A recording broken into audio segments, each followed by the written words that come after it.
G'day, welcome to the Financial Bloke Podcast, the podcast for people seeking the wisdom needed to grow their family's wealth and live a happier, healthier and more prosperous life.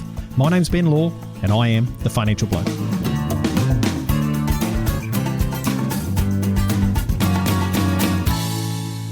In my experience, it's very difficult to maintain financial success long-term in a family business if the family that's involved aren't at best aligned or at worst are dysfunctional.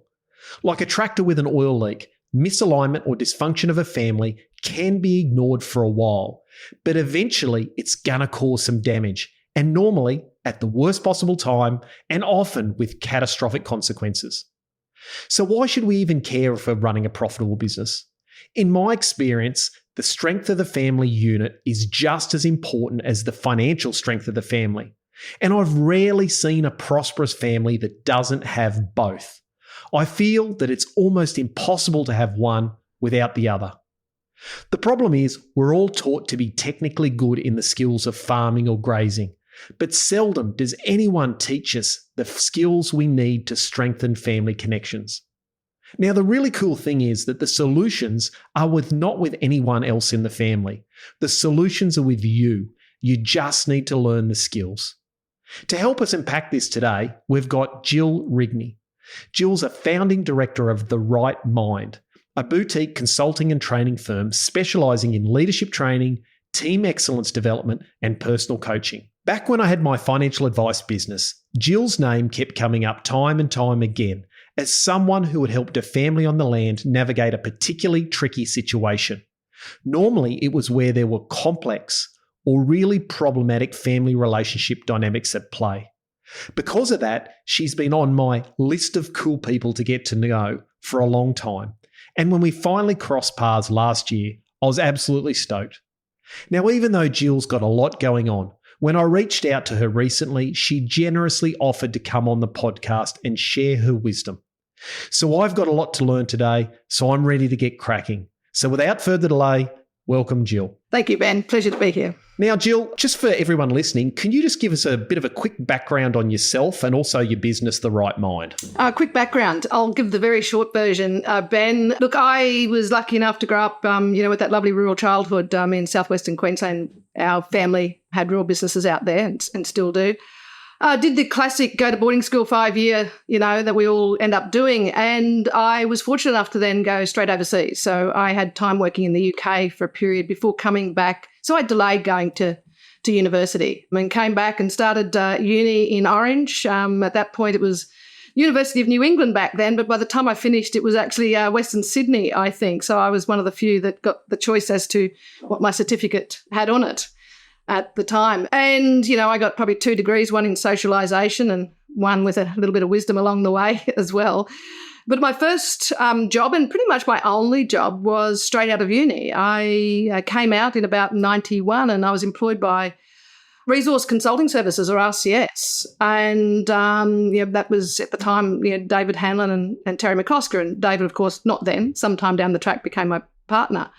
That was the beginnings of my journey, and the strange little story that can go with that is I do remember saying at the actual interview that I always like to be upfront. I expect to only be here for a year or so. I'm really seeing what go out there and get some professional experience. Well, 17 years later, never quite believe you think you know where you're going. That was my time at RCS, and it was a very formidable time, particularly as RCS was going through its growth as well. I started out as the company's administrator, and with no direction, I somehow stumbled and fumbled my way sort of through to where I've ended up now. And that was a pathway of being heavily involved in a team that developed the benchmarking program called Profit Probe. So that was where that economics finance background of mine was probably really honed. And it's a wonderful background to have. I then managed that program for quite a number of years and accidentally fell into facilitation, literally by getting a phone call saying,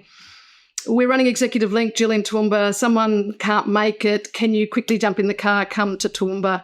I got there half an hour before it started, and I went, so what do you want me to do? And they went, oh, you'll be fine.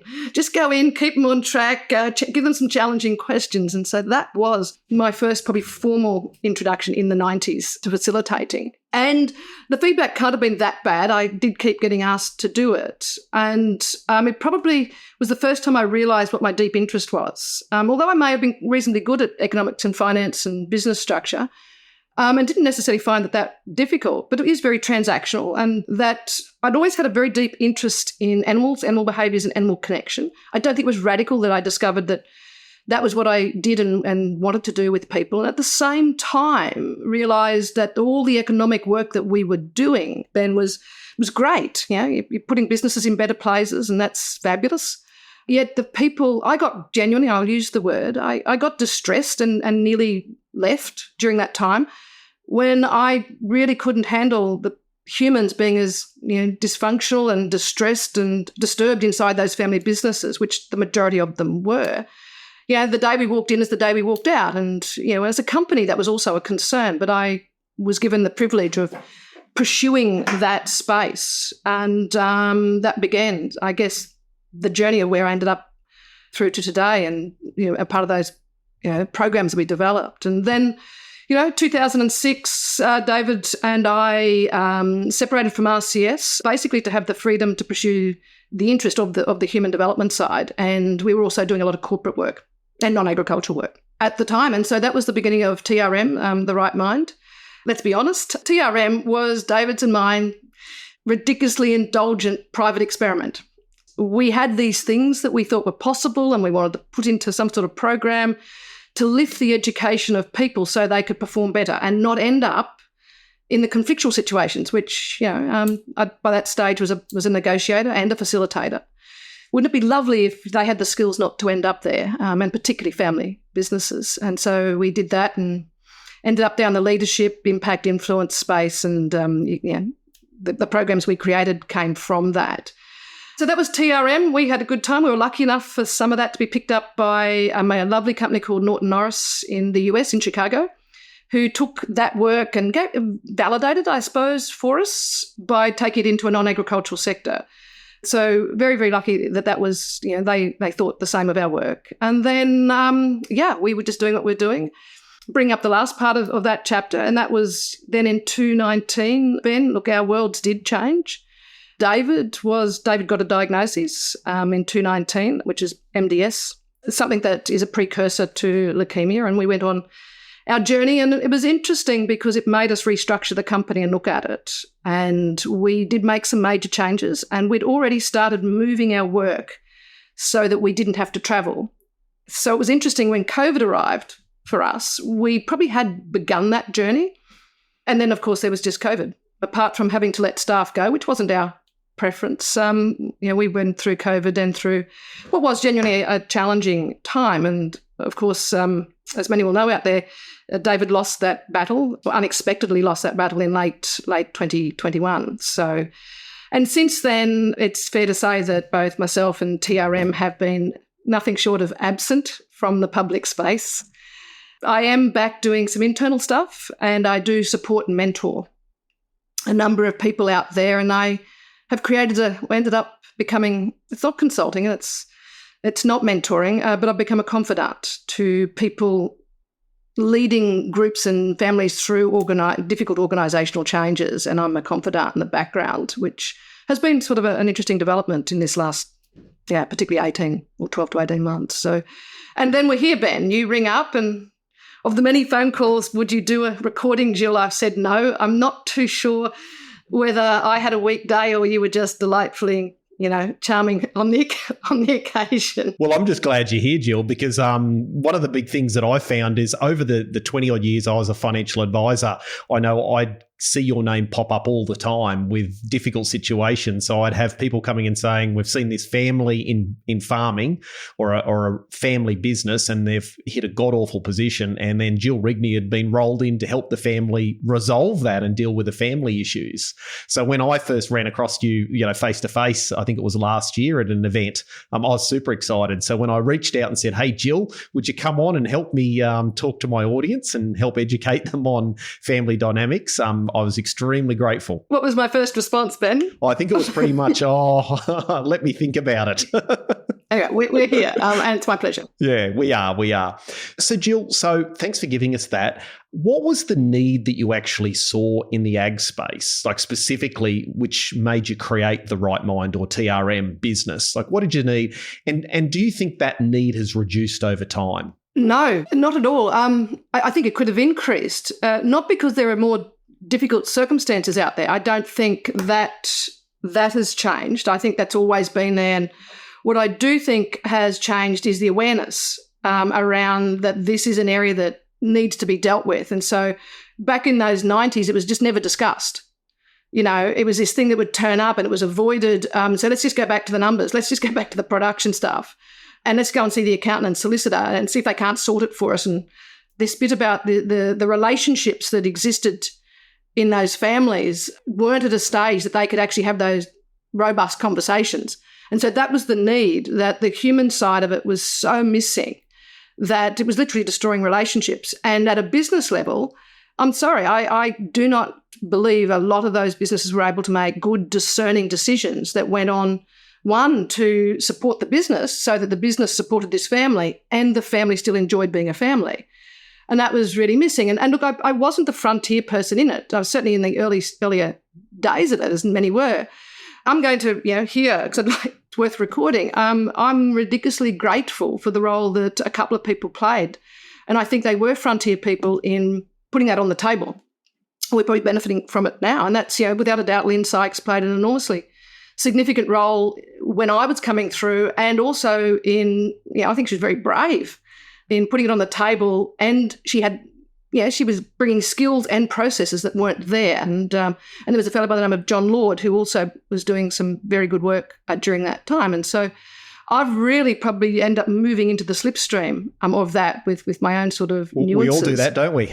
I mean, we're all standing on the shoulders of previous pioneers. Because I never meant to, I never thought. In fact, I could never have surmised I'd end up working in the spaces that they ended up working in. So is the need there? Absolutely. It feels like they're more aware. It's talked about, it's in the media, people are doing podcasts on it. And I think the importance of human connection is finally, I think it's easy to intellectualize. I think it's finally starting to hit home. And the best way I can phrase this is without the level of human connection and the health of the human or the family dynamics will be the determinant. Without a doubt, will be the determinant as to how that business is able to fly long term. It will also be its greatest limiter over time as well. And I think that is starting to get some real traction. And if anything, we just need more people doing that human piece well. Humans are messy, Ben. And it's really easy to intellectualize what to do with people in those messy moments working with a family, as opposed to be able to do it on the fly when there's stress, pressure, fatigue and fear present. That is a delicate space, yeah. It's interesting, Jill. One of the things, there was some research came out of the States, which I quite often refer back to over time, and it was quite interesting. They said, it was talking about wealth transfers, so transferring wealth from one generation to another. Now, in the rural space, that's succession generally. It's, we transition the farming business and off-farm assets to the next generation. But, in every country or every business, there's got to be a transfer of wealth. And one of the key objectives to whether that will succeed or fail was one point, and that was the family believes the financial strength of the business is just as important as the strength of the family unit. And it's interesting. And I have to say, in the almost 25 years I've been in my game, is what I've noticed is it doesn't matter how strong your financial position of your business is. If the family unit is fractured or disruptive, then you're never going to be successful long term. And you might be able to bumble along for a few years and deal with each other, but ultimately it's going to come unraveled. And that's the old 3-generation curse. It is. And I think it does occur. It's occurring in non-agricultural spaces as well. I had the privilege of doing a lot of corporate work. So it is there, but it is different. Agriculture is different because I think that ability to bumble along, and that's probably the best word for it, and get away with it is surprisingly long. And so when it does come to a head, and we also live and work on those locations. So there's a lot in and around that whole identity and keeping the peace. And so it is sitting under the surface, but unaddressed, it will turn up at the worst possible time, I promise you. And when it blows apart, it can blow apart dreadfully. And, I think that I couldn't agree more, but I do think we're getting somewhere out there. Now, there's two words that you use there, Jill, and I've heard you use that before, and that was communication and connection. And what I find is we're always told that communication needs to be developed over time, but you've mentioned that word connection. What's the difference and why is it important? If we can do communication first of all, in particularly families, I'll keep this conversation particularly to families. I think that we misunderstand that talking somehow constitutes for having communicated. I don't personally think there's any relationship myself. Communication is a much deeper process and where there's a lot of listening without judgment. And when it comes to connection, the form that I put it in is that ability to share some of our deep needs, our deep fears, our differing opinions without risk. And I find, family environments are high risk. They're you're very vulnerable in that. You are often talking about difficult things with those you love the most, and you don't want to upset them. You don't want to look like you don't agree. And there's so much. And then there's what I call the wounded past is just sitting under there. Historically, let's not go there because it's been too dangerous and the fallout's been too great. And so that's the ability to create a safe environment, not a comfortable environment. I don't do comfort. No one probably says my conversations are necessarily comfortable, but they're safe and they're ridiculously safe. And how do families create that so that sharing can go on whilst dealing with ridiculously difficult and often very painful stuff going forward? And that's my definition of connection. And if I can add to that, at the risk of potentially being shot down out there, I don't actually think the average family knows how to do that. Not all, a lot of people and families, they know more about a complex spreadsheet than they do about having a human relationship. And if you were lucky enough, Ben, to grow up in a family that had really, really good skills, communication skills, the ability to connect and have that robust, conversations and relationships, then great, you will have picked up those skills and that will be your pattern coming forward. I don't think that's the majority. The family you came through gives you the skill base unless you go and seek them. And we aren't required to seek them, often until the moment we're going to do something serious, which is often succession, and it's not the time. The time to learn these skills isn't in the midst of doing, have got decisions that will change people's lives. It's also not the time to go and do therapy. Doing succession is not when you do therapy, which some people and families, have been known to need before they're good. And so I don't know whether that made sense, but yes, I would love if people could take that journey to position themselves over the long time to be individuals that can trust how they perform under stress, pressure, fatigue and fear. And the family unit can also do that. And by the time you get to doing succession, then I cannot tell you how that changes what's possible. And I am lucky enough, Ben, to have worked with family businesses that have done it extremely well. So we all talk about the bad stuff and the difficult ones, and that's not all of them. Yeah, so that's a really important point, because this is the complaint I quite often see when people go to succession webinars, seminars, information days, is we just always give the horror stories. It's always, this is something that could go wrong, this is something that could go wrong, and then we scare the bejeebers out of everyone. So you've dealt with the families where this has worked. What's the difference between a family where this works and one that doesn't, Jill? They by and large like each other to start with, which is a very good starting point. So what do you mean by like each other? I'll probably go back one step. They are usually a family that knows how to communicate, not just talk. They can sit down and share, and if not, have worked in ways to share. What is some of the bigger things that differentiate them? I think, and this is from my experience, they work on it all the time, like literally all the time. And I have two particularly that are coming to mind at the moment, and I'm still doing mostly by phone at the moment, but still working for a couple of families. It's been nearly 20 years. And so they have structure that they sit down, meet, talk about stuff. It's actually scheduled in advance that we sit down as a family and we sit down as a business. They're quite different conversations. They might occur one after the other, but that's a structure and a process that sits inside the family. When things aren't going well between parties, they know that they don't have to bring it up on the way back from the water run because it's the only time they've gotten caught in the car and they can't get out. they know that, every 3 months we sit down and discuss things. So it doesn't turn up at that horrible time with high emotions running. So I think that's a big part of it. And they never stop it. They never give up that discipline.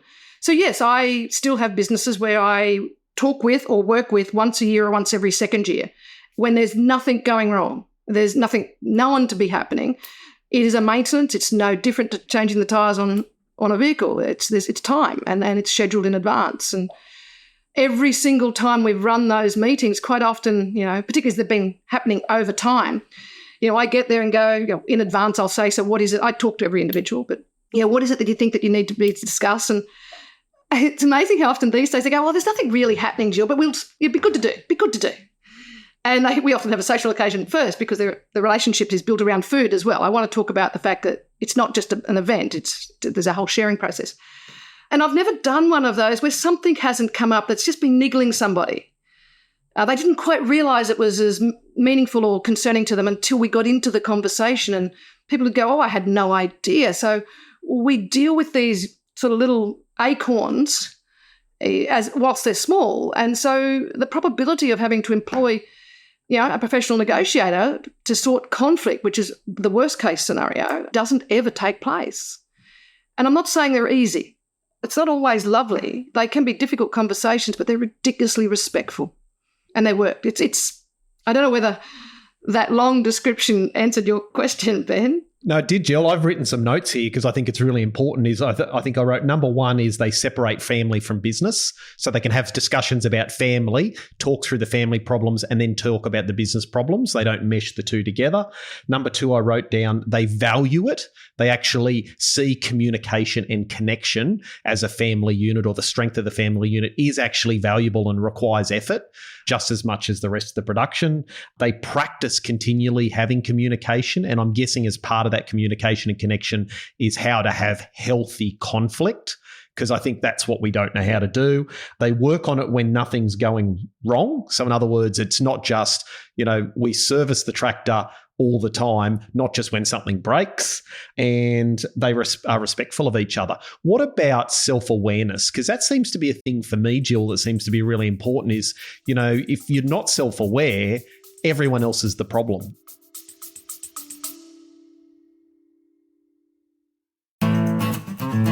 Today's episode is brought to you by AgriCoach. You've worked bloody hard over the years and you've built a solid operation.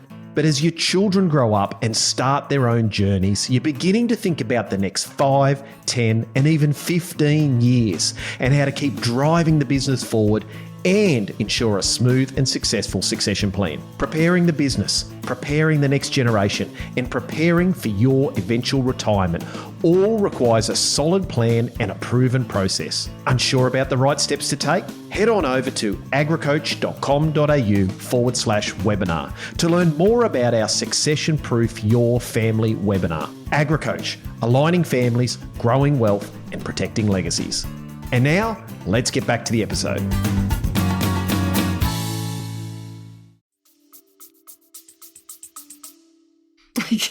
Of course it's everyone else. Couldn't possibly be you. It's much easier. It's the cornerstone. And it's probably why that's where David and I, that's where our work went, was what is it that we can give people so they take their own journey and growth? And it does have to be their own journey and growth. And how do they keep subject and getting them into that environment of doing constant self-awareness and discovery of how they operate in the world, and particularly their definition of a healthy relationship. Not everyone knows what a healthy relationship should be, depending on what your background is. What is that? And what do you want it to be? And then how to literally have those confronting conversations. And I and many others can give lots of schools and tools that help communication. There are lots of them and they're very good. But I'm sorry, the probability of you being able to pull them out at the time you need them without significant self-awareness and self-worth isn't going to happen. That's when you intellectually know something and then you can't deliver it on the day. I call that stress and anxiety, that you knew you could have and should have and couldn't deliver it, and you wake up at 2:00 in the morning and worry why you didn't do it. So look, that's probably my comment to it. So why don't people do it? Under stress and anxiety, because that's usually when the worst comes out. You're in the cattle yards, you're mustering, something goes wrong, and next thing, someone leans over and says, "Hey, Dad, let's talk about that business problem we've got," and everyone explodes. Like, why do you find that under pressure or load, people behave badly and don't draw on what they know they should do?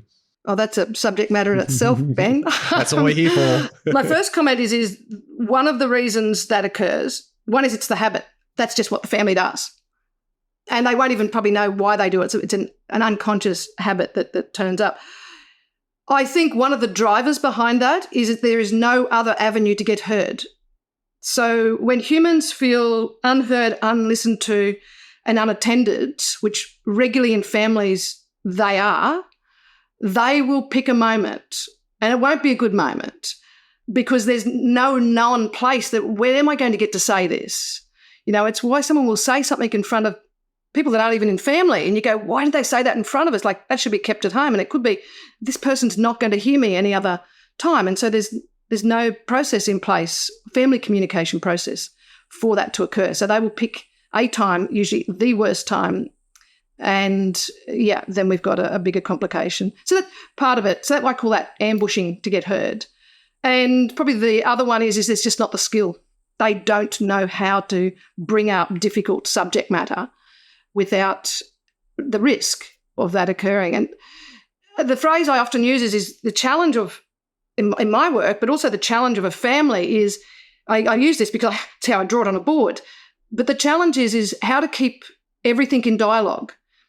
So to have the skill and the environment to talk about things whilst in dialogue. And as soon as you get away from dialogue, which is a skill, the conversation's going to move closer to violence or more towards silence. It's going to intensify.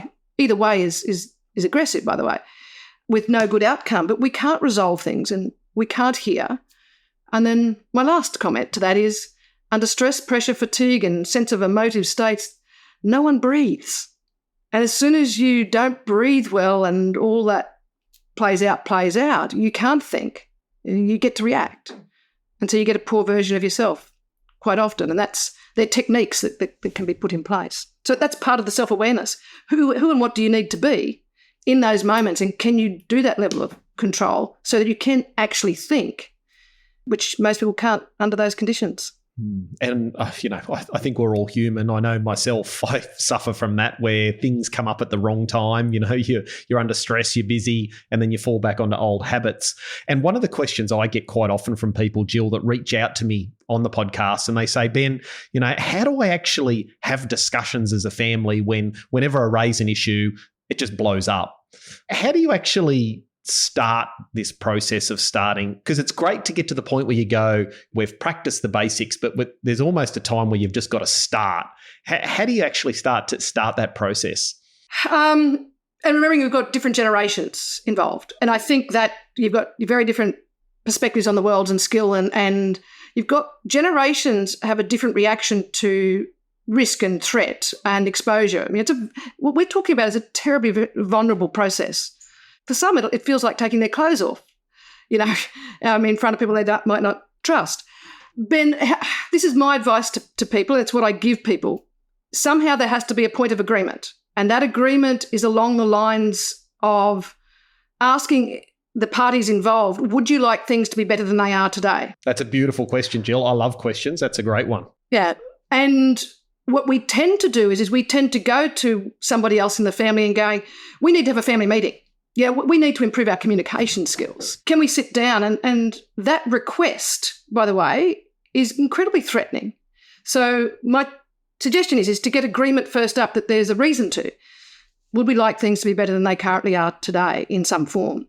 And then if that was the case, you'll nearly always get yes. I mean, well, it's not true. I've had someone said, nah. And I went, okay, I'll just work with the others now.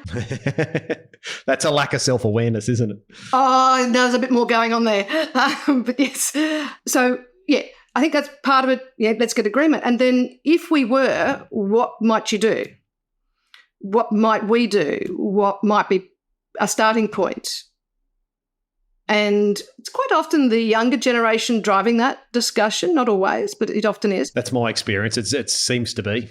Or also if it could be mum, in the older generation that says, relationships are really important. I want to have a relationship with my kids and my grandkids, etc., and they drive it. Absolutely. And so if you can get it to that point, sometimes you can ask permission to take over the process. And that is so would you be prepared for me to have a look around at what we can do? As opposed to turning up and saying, I've just spoken to her, I've just been to an education day and I think we should do. I'd be recommending buy yourself permission to go, what if I put together something about our options? And so you're getting constant points of small agreement. So you're actually teaching the family right there and then to do small agreement so that when you actually get to doing something, that relationship itself has already been slightly changed. Well, you're all on the same path, aren't you? It's like when you get those little bits of agreement, it's not someone telling someone else what to do. What to do. And in fact, it's one of the phrases I do use. I cannot tell you where I picked it up from, but it's a really big issue in families, and that we decide on so many things before we discuss it.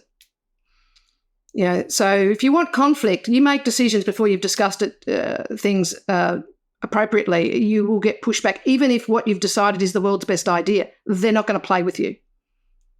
So, and it could be that before you get people to start the process, there are things that you might need to do to get someone to the table. You only need one powerful party not to want to turn up at the table that it's hard to make happen. And will even be a silent terrorist, where they say, do what I call a counterfeit yes, which is they say yes to just shut you up and they're really not wanting to be involved in the process. So they're then passively aggressive, just, undermine it right from the beginning.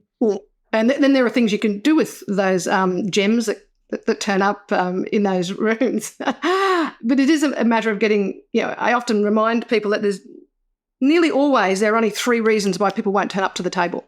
Because at the end of the day, you want people to be able to sit collectively. And can I just make the comment that when I talk about family, I'm talking about extended family. So if possible, I prefer, if there's in-laws or partners, to be a part of that process. But why won't someone come into that room? By and large, it will be, there's one overriding one. It's just not safe enough for one of them to turn up because of what's happened in the past. But it falls into the first reason. There is some hurt in existence from the past that hasn't yet been dealt with. Usually, some people say, I have to go and solve it. I go, sometimes it's not solving it. Sometimes it's acknowledging that there really was a moment of deep hurt and pain. And so you might have someone that feels hurt when it still remains unresolved. One or more of the parties actually don't have enough information that it is worthy of them to be there. And I might come back to that one. And the other one is that they're just damn more powerful than you, then don't give a rat's, and are really comfortable with. Now, interesting is if you deal with the second one properly, sometimes the third one becomes an non-event. And I'm going to give an active one for families. I cannot tell you how many times families throw out the line, that's it.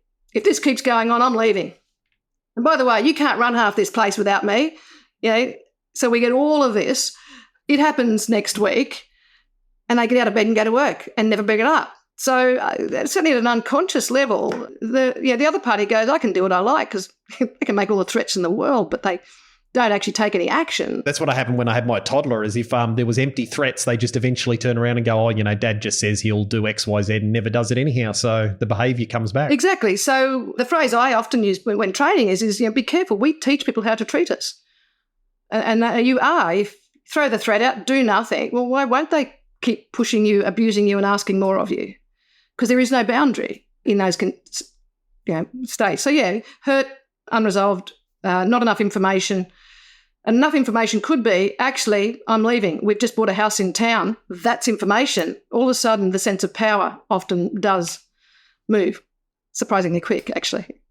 Not all the time, but the large majority of the time. Yeah, so there are 3 things. So they may not sit at the table as it's not safe. There's some hurt from the past. One or more of the parties don't have enough info to move forward. And the third one is someone's just powerful in the situation, is happy in the situation and doesn't give a rat's and just says, I'm happy doing what I do. And I quite often find that's a problem with the older generation, Jill, is that they go, well, I've essentially semi-retired on the farm.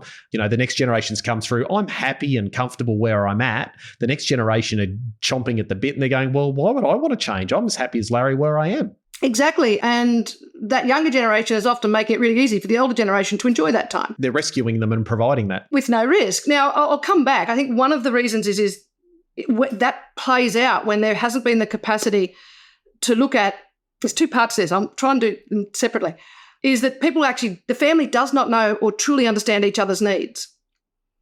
And so they're not being accommodated.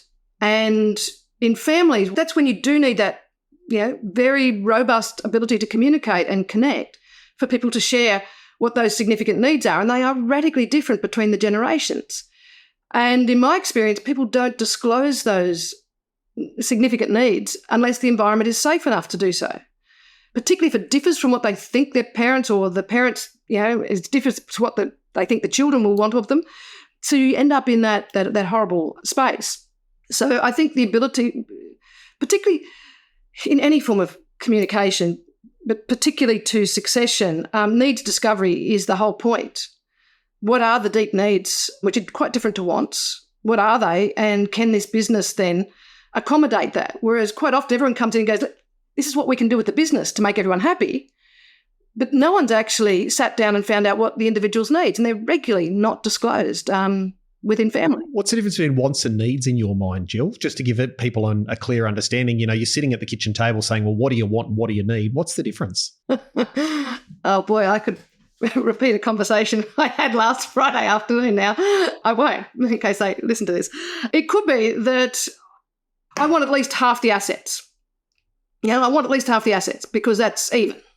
And yet some other member of the family may have worked there for low return, but equity shift is going to be their outcome over time. And yet this person has a want. But in actual fact, if you got behind the need, is what is the need? And it's not uncommon that the needs come down to they do want to retain family relationships over time. And with some understanding, they do want it to be fair, and fair is very different to equal. Some of the wants are what I'll call symbolic. I want to be able to continue to own cattle, but I've been a lawyer in Melbourne for the last 8 years. But if their deepest need is no, I just want family relationships to be as robust and sound as they can be, then the want can be worked with or substituted in some other form. And so that's with off the cuff, Ben. That's probably the best I can think of for the moment. Needs seem to be a lot deeper. They're the things that, what do you want or what do you need? And you sort of have to drill down to get people there. But one of the things I find, Jill, is really distressing, I find in families is the technical term's cognitive dissonance. So what they're saying is different to what they're doing. So this is what I want, and they're saying all these things, but they're acting differently or they're not telling the truth. And essentially, in some cases, it can be lying, flat out lying, or other times just ignorance. They don't admit what they want. Do you find that that's a frequent thing? Very frequent. I think there's a couple of bits to it. I think it can be hard for some people to actually be able to know or truly express their deep needs. And I use the words they are deep needs. They're sort of fundamental to our existence to feel and the freedom to go on to do that which is important to us. And so fundamental needs, it can get down to, yes, you do need to be able to make an income, but it can come around relationships and many other things and safety and so forth. So where people agree, I'm actually going to get quite technical now, when people throw that on the table, and I think that's where everyone starts. I think this is best. This is what I think I'd want from this process or from this business. This is my stock standard response, and I take everything as being possible and going, so, okay, if you got that, what would that give you? And then when they give you the next one, you go, okay, and if we were able to make that happen as well, specifically, what does that give you? And may I ask why that is deeply important to you? So I tend to pick that stuff and run with it because particularly if it hasn't been a very safe environment for that family to operate in, it takes a while for them to get to that place and also to find the words that go with that. So I can honestly say I never, ever utilise the first thing anyone gives me. I'm probably not even interested until I get to about the third one. Yeah, because I use the one retirement planning. Quite often when families will sit down and mum and dad will say, well, what do you need mum and dad to retire and, leave the farm? And let's say we come up with some numbers. They say, oh, we'd need $100,000 a year to live or whatever it might be. Or we'd need a new car. And it's like, yeah, but Like we've got to try and figure out what does that actually give them. And it might be when you start to dig in, it could be mum and dad say we need $500,000 a year. And the next generation goes, 500 grand a year, you spend 50 grand a year now. Why the hell would you want 500 grand a year? Or I need $25 million to retire. That's what I need. And what it comes down to is it's like financial security. We're now going into a world that we don't understand. If we say we want 500 grand a year, we know we're never going to run out of money, and it becomes really, really important to them. So that's a beautiful spot. It is. And that's the classic between needs and wants. So the need is for financial security. And you want that security because I could have medical conditions and we've got a long time with a non-earning time ahead of us. But the want is I want $500,000. And the answer, okay, that's the meshing up. So I want to hear the wants because they will be coming off something most of the time. But it's the other piece that you're chasing. And for me, it regularly takes a bit of digging, and often that's done, in my case when I was doing the work, it would be done outside the room. They're things that you work with individuals to work themselves to being confident that, yeah, if I got that, I'd be good. Yeah, because it's really important. It's like, this is why I think, so many families make the obvious mistake, which is they leave it to the last minute. Whereas if you've been working on this whole transitioning of the business or the transitioning of the wealth over a 10 to 15 year plan, kids or the next generation comes back in their early 20s to the farm, mum and dad are in their early 50s. It becomes a healthy, robust discussion around, what does transition look like? And one of the ones I find the older generation struggles with the younger ones is the younger ones say, I want full control. I want to own the farm. That's what I want. And they think they want that tomorrow. But really, when I find with the younger generation, quite often it's just like, hey, we want some autonomy. We want some responsibility. We want a path to a future. Whereas mum and dad thinks it's the entitled little greed monster coming in saying we want everything now. And it's terribly threatening to that generation. It is, yeah. Particularly if they still have another 10 or 20 highly productive years ahead. It's entirely threatening to them. Look, it is. I think that the generational needs are significantly different. That bit about we want responsibility. They also, by and large, the younger someone is, the more likely they are what they want to test what risk looks likes to them. So they might want the business to undertake higher risk, but you've got a generation that's chasing security and a bit more comfort because they've, it's been a long 50 years in this business, and that they're security and taking risk and responsibility, they're in conflict with each other and you can have both. You can have both. And there can be coexistence. And it's not about mum and dad departing the business. This bit, when do we get it? Well, that sounds like get out of here. But no, you can have, this is their life. They put it into it. And going back, this almost connects us back to the beginning of the conversation. The longer you have been doing these conversations, the more that those conversations are not foreign. And so in those families that do it really successfully, these kids have been watching their parents or partaking, from the ages of 7, 8, 9, 10, 12 around it. So it's not an unfamiliar space. So that is all there in existence. And so the skill point means that type of conversation shouldn't come to a head, Ben. Yeah, I think that makes perfect sense. And it's interesting. I think it's putting, like you mentioned right at the beginning, is there has to be a value put on connection and the strength of the family unit intrinsically, because like you said, we'll focus on all the production side and the numbers and the budgeting and the new machinery and the all the figures, but we don't put a value on that side there. So we have to get to a point in a family where we actually acknowledge, and this is what you've told me the successful people do, to be able to go, this human component is just as important as the financial component. I'm going to challenge you on the word, if I may. I'm sure you can cut this out if you want. I don't like the word just. Okay, yep. It's not just as important. In my eyes, I think it's fundamentally more important. And that is you can make all the money in the world. You can build the most beautiful business. And I promise you will lose it or blow it apart eventually if this stuff isn't managed in an appropriate way over time. Not in one moment, but over time. It is at extreme risk. So the point of having a brilliant business model, the point of creating that wealth is, so what? I actually put it fundamentally even higher. So my interesting outside of what we're talking here, but is I have and have for a long time, have a desire to bring, it's going to be a strange word for you, but how do we make really difficult spaces civil? We need to be able to have confronting, difficult conversations. How do we make that and have them in a way that it's a civil environment? So this is not just families. So civility is particularly important to be able to come through with that. It's a strange word to use, but what if we could have that in there? I prefer civil rather than safe. I think civil's really important because that explains a bit of what do we call it, respect for each other. But I still think it comes back to, Jill, just listening to you today, that, because people come in and say, okay, well, how do I fix this scenario, or how do I get a better outcome for my family? And it seems to be all boiled down to self-awareness and self-improvement, because if you can become a better person in this space, well, then you can help the family, you can be more effective. That's where I'd be starting. Do you think I'm on the right path there? I'm ridiculously biased, Ben. It is the limiter. It has to be the limiting factor, both as an individual but also as a family unit. And how do you take them on that journey? And look, in the event that you haven't got the awareness to the level that you need it, or you don't have the skill in place, or collectively you don't, that is where, I'm going to support bringing in professionals, not just because, not now, but that was my world. If you don't have it, let someone else come in and see if they can't, bring that to the table. Because remembering a large number of families won't have taken that journey, and taking that journey in the midst of the difficult stuff, you can do it.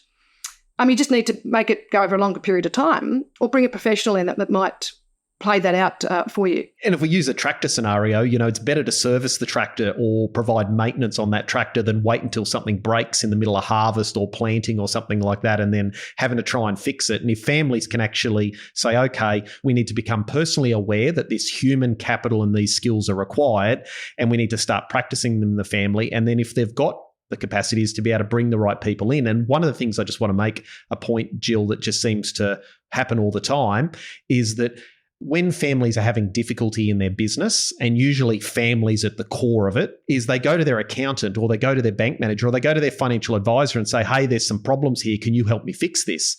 And of course, they might be exceptional financial advisor, exceptional accountant, exceptional bank manager, or lawyer. And they go, we've talked to all of these people and we still haven't got a solution. And so the solution isn't with professional advisors in that capacity, is it? On the contrary. And I will hopefully remember to make one comment to that. Exactly the same. I love accountants and solicitors, and some of them have gone to specialise in this area, but I don't think it's their field. Not the end that I worked at, which is where there's often quite a bit of messiness within the individuals or the families before you get to that point. I've relied incredibly heavily on accountants and solicitors to do the next part of the process, and they're ridiculously important. But when a client turns up, a long-term client turns up and goes, I'm not going to see one of those bloody successionist people.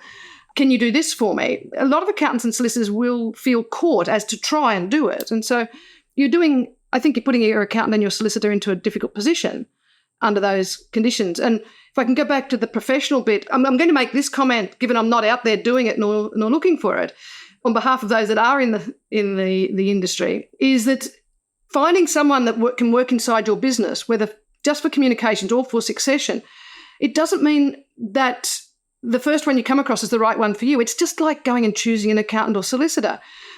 All accountants and solicitors can be ridiculously good at the law or ridiculously good at the numbers, but your relationship and the way you're able to relate to them may not be there, that connection. And the same happens for family facilitators as well. Just because they might be good at it doesn't mean to say that the connection will work. And it worries me that I hear so many stories about, they had so-and-so do this job and it didn't work very well. So-and-so got upset on the day. Please don't take that information as being it would be real for you. And interesting now that I'm not actively doing that on the tools work, I cannot tell you how many phone calls I take about getting somebody, particularly when I'm not doing it, and they're going, but I'll make some suggestions. I'm not using them because I heard. And I'm going, oh dear, there's not that many in the field to start with. So yes, find the third party that brings those skills and see if you can't find one that there's a connection with that you can relate to. Yeah. And I think there's a couple of really important points there, Jill. I think I'd just like to throw in, if that's okay, is the first one is sometimes I've seen scenarios where they say, oh, we got Mr. Smith in or Mrs. Smith in to come and help us with this. We had a few tough conversations and that didn't work. And it's like, well, sometimes there's got to be a bit of pain to go through to get the result. You don't go see a surgeon to get a mole removed or to have some surgery and then go, oh, that bloody surgeon was hopeless. I woke up the next day and I was in god-awful pain. I mean, this is going to happen, so it's never going to be perfect. And the second thing is that sometimes it takes time to build trust. So when I coach like I do family coaching, what I find is you've got to build trust with not only the younger generation, but also the older generation. And that takes time. And, you might have one meeting and you might go, oh, okay, we got some traction or we got some connection here. But it sometimes can take years to build up the trust to be able to fix those problems. So people quite often aren't patient enough or open-minded enough to be able to go, okay, this is a long-term process we need to go through. It's not going to be easy. And someone's not just going to come in with a silver bullet to fix it in one meeting. And that's, if us talking here or anyone else that you have on, that is the piece of awareness that moves out there is it's getting better. I want to say it is better than it used to be, but this bit about, oh, it's time to do succession or it's time, we've just had conflict in the family, it's time to get someone in to fix us. That's not what I'm referring to here. This is a part of a family business process that is ongoing consistently, because if it's an event, the probability of it being the best outcome is much, much lower. And it's particularly tough on the facilitators to try and pull that off as well. And so that's also where, that can come through. And by the way, can I make this statement on behalf of those out there, they're doing it. When you employ a facilitator to come in, or for that matter, a consultant at a certain level, you're not employing them to fix something. They don't have the answer. They do not have a so-called solution, which is a word I won't use when around this space. Their job is to run a process that leads, that there's two parts to it. One helps you have the relationship so you can communicate in a way that then allows you to go through a difficult process. In this case, it may well be succession, in a way that is civil enough to make ridiculously profound discerning decisions that affect all generations. And so the facilitator doesn't give you the answer and isn't there to fix it. They are there to take you on a journey. I appreciate that's a really, really important point. Now, we've run out of time now, Jill. I could talk about this for another 2 days. I'm pretty sure you could too. But I've, again, like when I do these meetings, I've got these recordings, I've got 2 pages worth of notes here to go back over. So from your point of view, Jill, just one thing, what's one piece of advice you'd give someone who's sitting back on farm, they're running a successful business as such, like they're financially doing well, they're kicking some goals, but things aren't quite right within the family. What's one piece of advice you'd give them? I wanted to give you about 10. If you could do them quick, give me the top few. The first one is stop talking at each other and start learning how to communicate. And maybe there is a self-awareness process that needs to be, or some history that needs to be worked with. The pattern of the family needs to be worked with. This is a little bit different to it, is love and care. You can love and care for family members very, very deeply and yet not be able to do business with them longer term and have really difficult conversations. And so I think we often protect one out of the other. And as a throwaway line, what if we could walk in the world in a way that you comfortably acknowledge that you are ridiculously imperfect, and at the same time become aware that everyone around you in that family or external is also ridiculously imperfect, and you're all trying to operate in a ridiculously imperfect world that's shifting and changing. And I think if we could remind ourselves of that, our ability to judge, make right and wrong, good and bad, may well diminish as well. So that off the cuff is my thoughts. Yes. Yeah, I think that's beautiful. That's beautiful, Jill. And for me, my one piece of advice I give people around this, I think, would be is just work on yourself. I think I've said this on many episodes, is just work on yourself. Just don't worry about everyone else in the family. You can't control them. You can only control you. Work on yourself, become self-aware and realize that regardless of what's happened, in some way, shape or form, you are the problem and you are the solution or the path forward. Don't waste your time trying to change other people. I think the path, and the higher your self-awareness goes, the more capacity you may have to influence somebody else on that journey as well. Yep, because we're trying to influence. That's the whole objective. So, no, that's great, Jill. Last 2 quick ones. Where can people find more about you online? I know you're not doing any work at the moment, but just point us in the right direction. Look, if anyone does, I'm not seeking to be discovered. You're welcome. The company website, The Right Mind, welcome to go there. Those public programs I am only doing internally, but they will give you an idea of what should I do something. That's what will be in and around them. I tailor them. And there's the other information. There is a company Facebook site. And because of this podcast, Ben, neither of them have been updated to be fully valid as to what I'm doing at the moment. And I have promised myself this week they will be updated to reflect that. So thank you for that prompt. That's okay. You'll be getting off this recording going, that bloody Ben Law's given me jobs to do now, hasn't he? I had the thought yesterday, don't worry. Awesome. And the last question I like to ask everyone these days, Jill, is if you could go back in a time machine, back to when you were, say, 25 years of age, and you could sit down with 25-year-old Jill, put your arm around her, have a cup of coffee, have a beer, whatever you're going to do, what's the one piece of advice you would give young Jill? Oh, dear. Feels like a long time ago, Ben. I'm making one statement across the top and then I'll answer it briefly. One part of me just says I wouldn't change anything.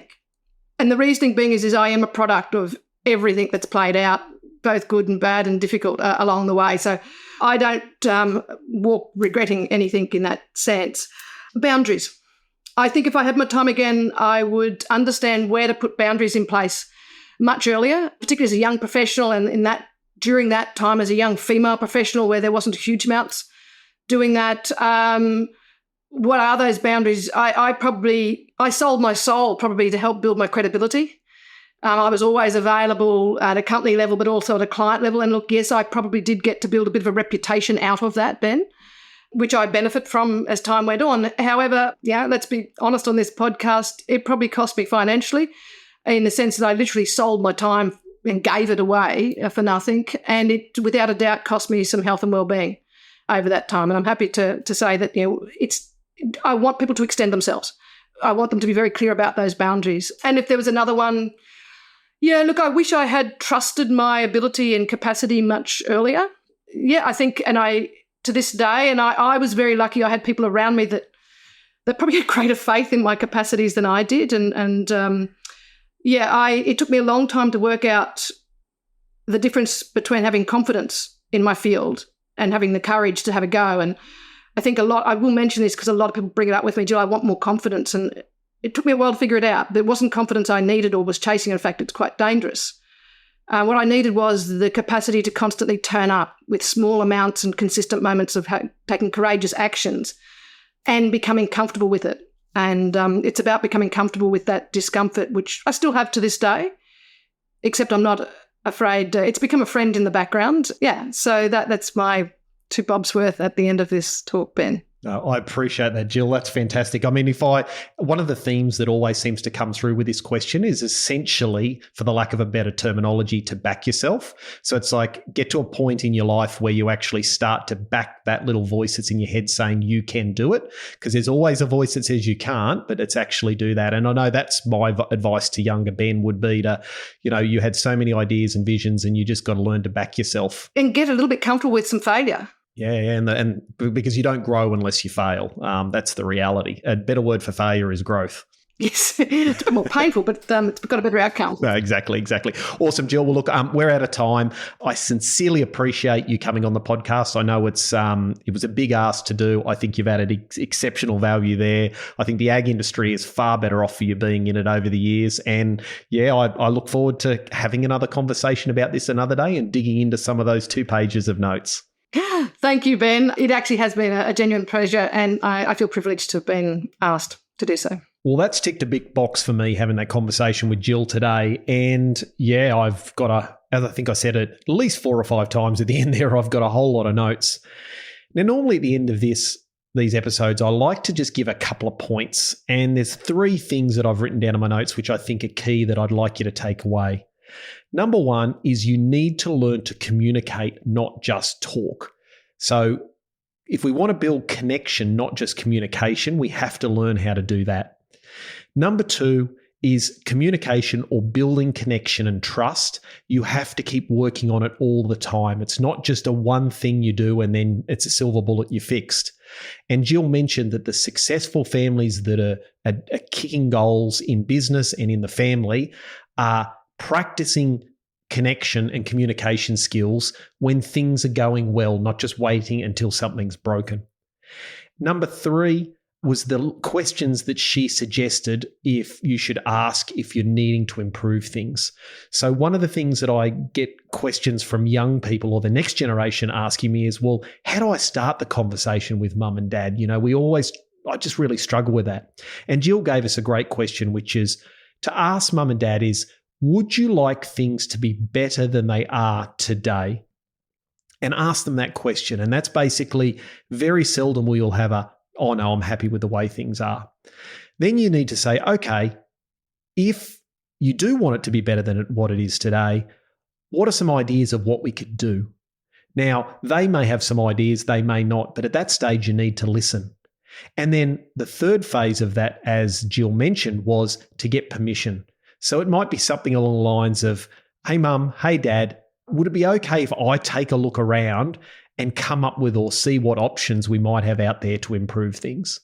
And when you get buy-in from mum and dad, that allows you to go away and start to do the research and come back with some suggestions. Because as Jill mentioned, is quite often we need to have family meetings and we need to address this and we need to have discussions can be quite confronting for people in the family, especially if there's been some underlying hurt or historical problems there. So that's just 3 things I think you'd like to take away. Practice those questions. And hey, if you get some success, send me an email, ben@thefinancialbloke.com.au. I love to hear where you've done well. And if you've got any questions to follow up after that, send me an email as well. Now, that's it for today. We really appreciate any feedback. If anyone you think might value this, we'd love it if you could share it with your family and friends out there, because this is how we get the wealth and wisdom out. I'll see you in 2 weeks' time.